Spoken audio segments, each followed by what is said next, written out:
Donald Trump has said that there's a fine-tuned plan on the table. What does he mean by this? Does he mean that European demands are now taken on board? I mean, is this a plan that now better reflects Ukrainian and European interests? Well, look, on paper at least, it's supposed to better reflect.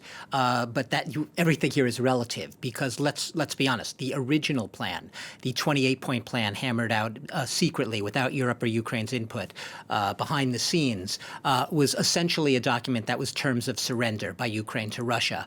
Maybe it didn't explicitly say it, but it was. It, essentially rewarded Vladimir Putin's aggression in his full-fledged invasion. It paved the way for investment into Russia, getting all the financial stuff back. It didn't really give Ukraine the ability to defend itself against the prospect of a future Russian attack.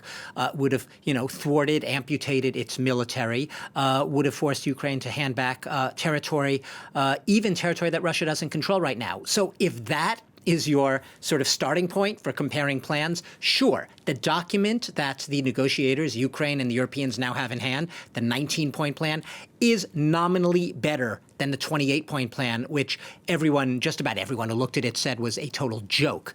That said, Ukraine faces extremely tough challenges ahead.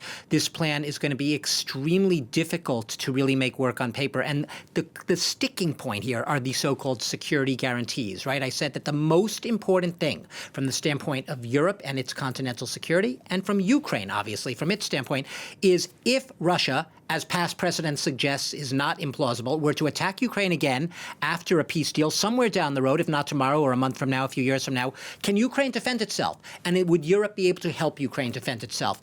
The first plan basically said, sure, there would be some sort of coordinated military response to any prospective Russian attack. It left it there. It was as clear as mud, very vague security guarantees. And I can tell you right now, from the standpoint of today, even if the security guarantees are sort of etched into that new revised plan, it's extremely unclear what they really mean, who would be able to provide them, and how.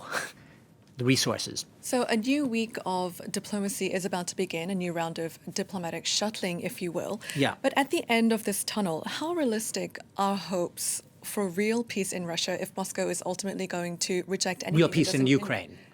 Real peace in Ukraine, yeah. Excuse me. If if the plan ultimately does not reflect Moscow's interests. Not to sound cynical, but very little prospect. I was talking about a paper document versus what can realistically might actually fly with Moscow and be accepted. Don't take it from me. The Russian officials this week, the deputy foreign minister himself, basically saying no peace plan that does not meet Russia's maximalist aims, essentially, will be acceptable.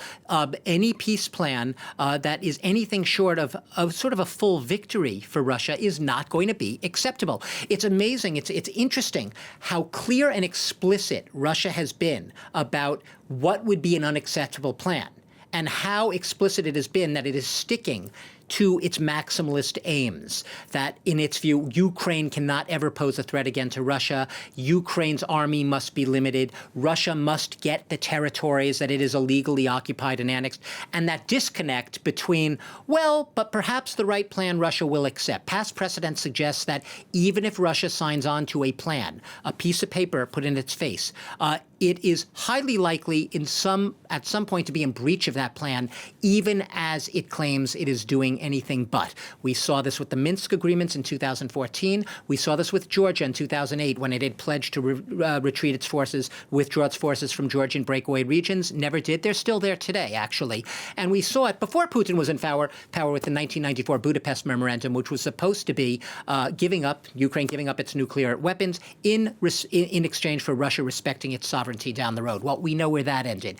As of today, there is nothing to indicate that Russia will give up those maximalist aims. To the contrary, it is indicated clearly it is ready to fight to the finish. It is ready to continue the war until and unless it achieves what it sees as a full victory in its original objectives. Those have not budged one iota since the full-fledged invasion on February 24th, 2022.